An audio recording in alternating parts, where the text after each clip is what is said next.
Assalamualaikum warahmatullahi wabarakatuh. Selamat pagi semua teman-teman dan sahabat sekalian dimanapun berada.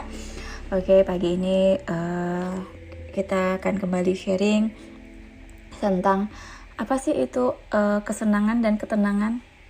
Ya, mana sih yang lebih kita prioritaskan atau kita lebih memilih mana, kesenangan atau ketenangan? Mungkin sahabat-sahabat semua sudah pada tahu ya. Dan apakah itu kesenangan atau apa itu ketenangan, dan saya juga yakin bahwa sahabat-sahabat semua pasti akan lebih memilih tentang ketenangan ya daripada kesenangan.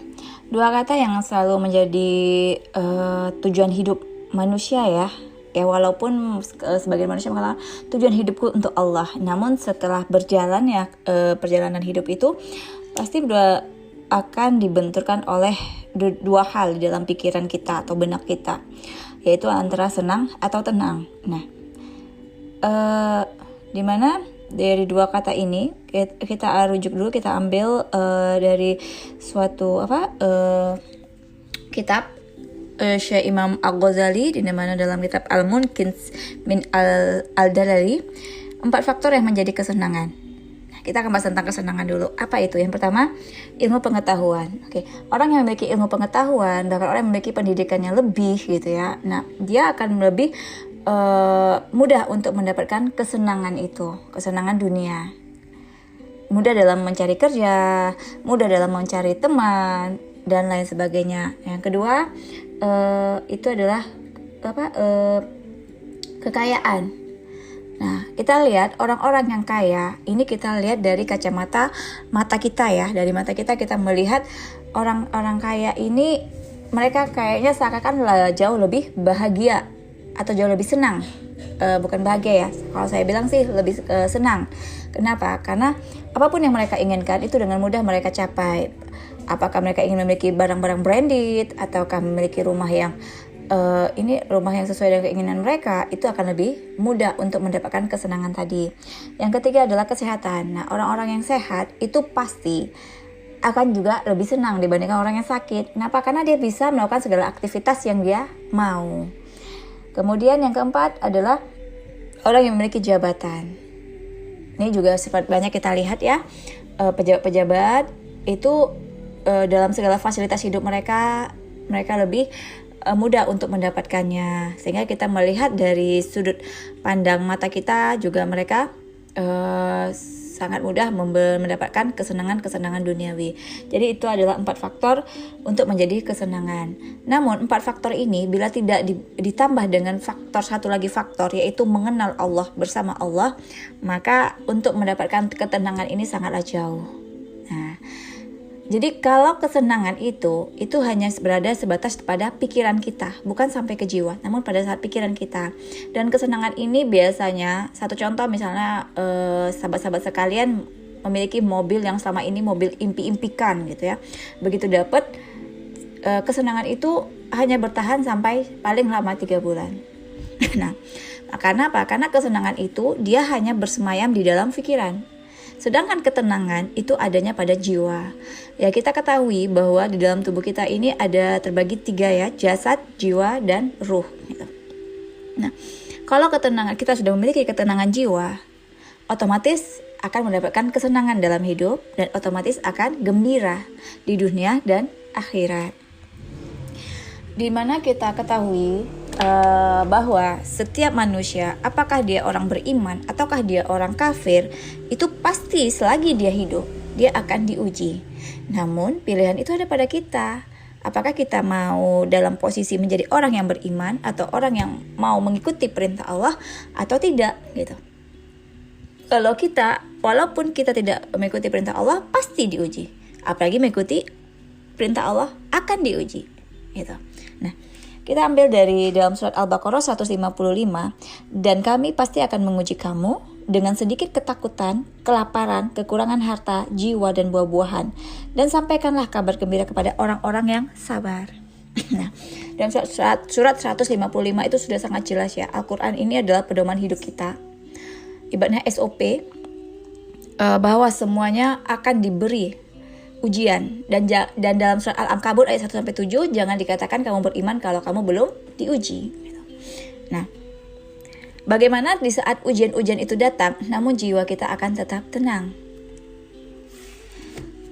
Ya, karena ini sudah digarisbawahin, kita memiliki ketenangan jiwa. Kita harus mengetahui dulu jiwa kita yang mana, gitu.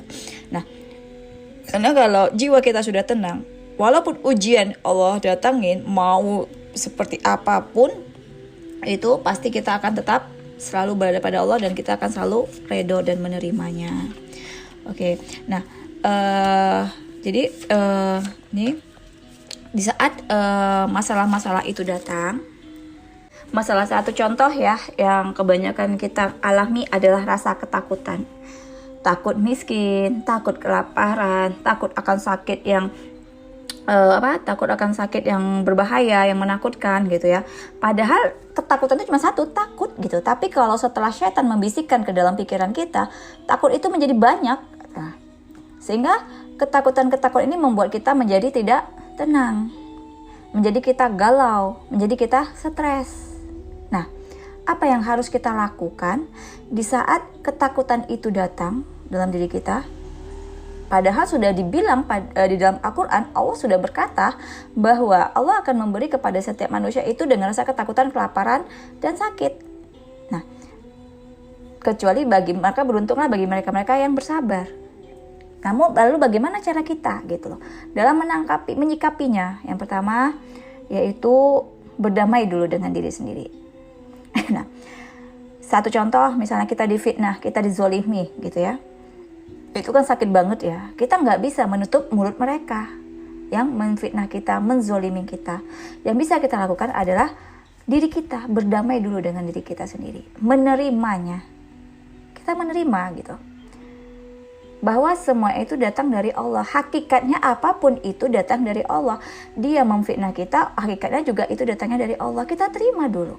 Ya Allah, rasa ketakutan ini, rasa sakit difitnah, rasa yang tidak enak ini hakikatnya padamu dan hamba menerima.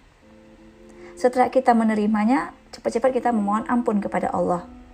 Apakah mungkin kita ada dosa yang sebelumnya Allah datangkan ini semua untuk menghapus dosa-dosa kita, ataukah untuk menaikkan derajat kita?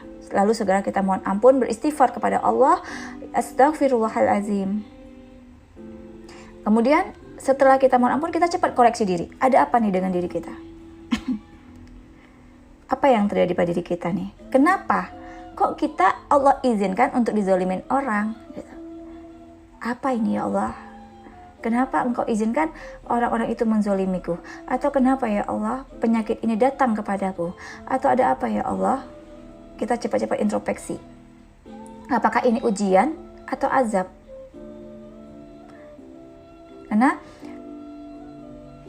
Nah nanti next kita akan membedakan mana yang azab, mana yang ujian.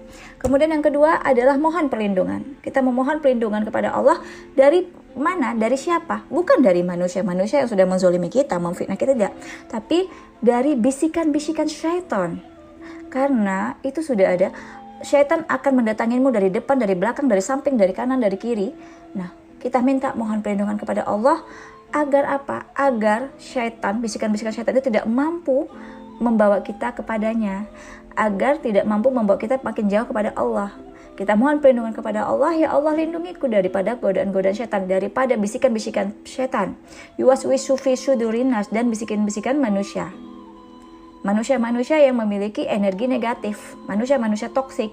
Yang kadang ini ada ya seseorang gitu, dia terkena penyakit gitu. Penyakit yang sangat parah, kita anggap aja kayak kanker gitu. Ketika nih ada tetangganya datang menjenguk gitu ya. Kemudian tetangganya ini menyampaikan kata-kata yang membuat yang sakit ini menjadi gundah gulana. Sehingga dia merasa menjadi minder, merasa tidak ini. Nah, si tetangga ini bukan yang menenangkan tapi malah menakut-nakuti gitu ya.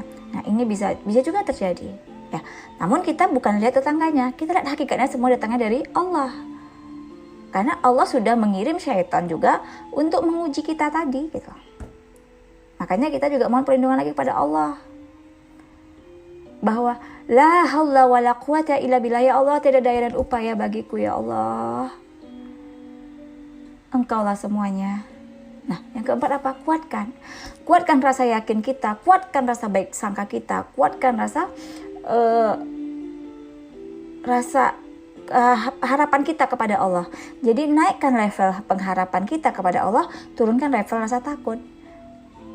Nah, di saat kita menaikkan rasa harap kita kepada Allah dan kita turunkan level rasa takut kita kepada Allah, maka di situ akan ada kekuatan untuk kita. Ya Allah, apapun yang terjadi padaku, hamba yakin dunia ini hanya sementara. Jadi ini ada untuk menggugurkan dosa-dosa hamba, atau bisa jadi ini untuk menaikkan derajat hamba. Karena dunia ini hanya sementara, dunia ini tempat ujian. Nah, makanya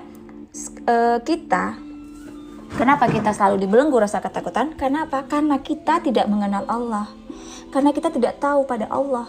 Walaupun kita berkata, aku hamba Allah, aku yakin sama Allah, tapi ketakutan makin kuat, berarti kita tidak sejatinya kita tidak mengenal Allah. Kalau kita mengenal Allah, apapun yang terjadi seperti kisah Nabi Ayub, sampai hilang anak, hilang harta, diberi penyakit, namun dia tidak pernah lepas daripada pengharapan kepada Allah. Nah, saya satu contohkan, misalnya nih, gitu. Kita berada di sesuatu tempat gitu ya, suatu wilayah yang kita nggak kenal gitu. Yang kita hanya mengetahui di situ tuh ternyata katanya ramai begal gitu ya. Tiba-tiba kita berada di situ. Di saat kita berjalan sendiri, kita merasa was-was. Namun di saat kita didampingin seorang bodyguard misalnya, kita ada yang mendampingin bodyguard gitu. Apakah ada rasa tenang? Tenang, karena kita kenal sama bodyguard kita. Kita tahu, oh ya ada yang nemeninku, sehingga kita tenang. Hakikatnya, kalau kita sudah mengenal Allah, di mana Allah, maka apapun yang ada, ujian apapun, badai semuanya, itu nggak ada lagi ketakutan. Nah, jadi di sini kita kuatkan lagi rasa harap kita kepada Allah dengan apa? Dengan banyak-banyak berzikir. Banyak-banyak berzikir, banyak-banyak menyadarkan jiwa kita nih, kita sadarkan jiwa kita ini bahwa hakikatnya itu ada Allah bersama kita. Dan Allah lah semua yang menggerakkan alam semesta ini. Allah yang mendatangkan semuanya. Apakah itu buruk atau baik, itu semua datangnya dari Allah. Nah, jadi dengan 4 tips tadi yang bisa membawa kita, insya Allah kita benar-benar berharap kepada Allah, sehingga membuat kita makin tenang. Nanti di dalam bahasa terabab ketenangannya kadang manusia banyak yang tidak memahami apakah ketenangannya itu hanya sebatas tenang pikiran atau tenangan jiwa. Kalau ketenangan pikiran itu hanya sebentar, namun ketenangan jiwa, apapun yang terjadi, walaupun dia seorang diri kita lihat, dia akan tetap tenang bersama Allah. Nah, sekarang bagaimana cara kita untuk mengaktifkan ketenangan jiwa ini? Ya, mungkin kalau sebagian yang bisa mengamalkan amal-amal jariah, amal-amal ibadah dengan mendawamkan zikir-zikir, silahkan. Atau dengan dengan mengucapkan berdoa selalu kepada Allah, silahkan. Beribadah selalu, itu silahkan. Jika kita yakin itu mampu menenangkan jiwa kita. Oke. Mungkin sampai di sini dulu sharing-sharing kita. Wabillahi taufiq wal hidayah. Wassalamualaikum warahmatullahi wabarakatuh.